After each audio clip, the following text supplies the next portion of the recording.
The more self-trust you have, circles can kind of go through a cleansing, friends, business, and then you find the right ones. Yeah, I've seen you talk about that. Let's go into that, like the isolation and like what that really means. I would love you to go into that, what you've noticed. Yeah. So we're kind of taught in this reality, right? That like more friends, more people, always be in a partnership. But what I found in the journey is that anytime I've had like a huge quantum leap or big expansion period, it's the prerequisite is usually isolation. Wow.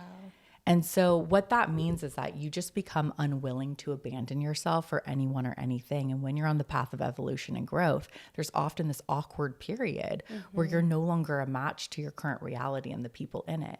Most people get afraid and they just stick with people because it's too uncomfortable. The unknown is too uncomfortable.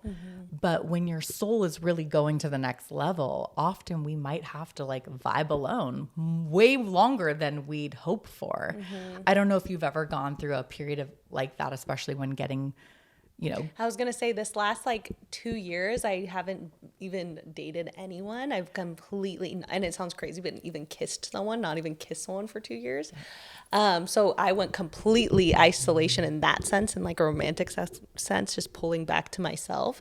But I looked at it similar to what you're saying. I was like, I had this like deep knowing that like I could just like go out and settle for someone to give me attention.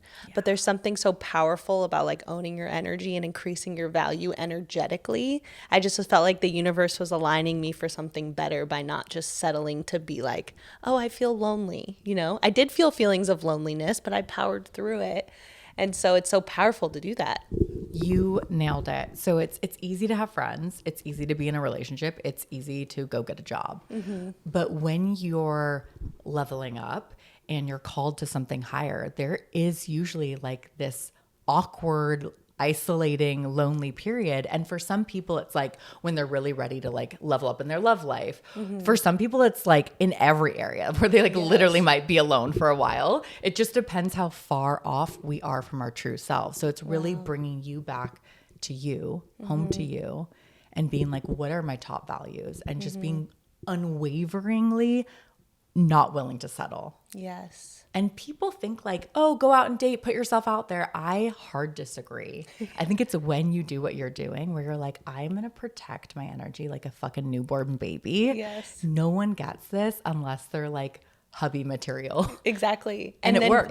And I swear when you do that, like you're sending a message to the universe of what you now know too is your value, and people can feel it.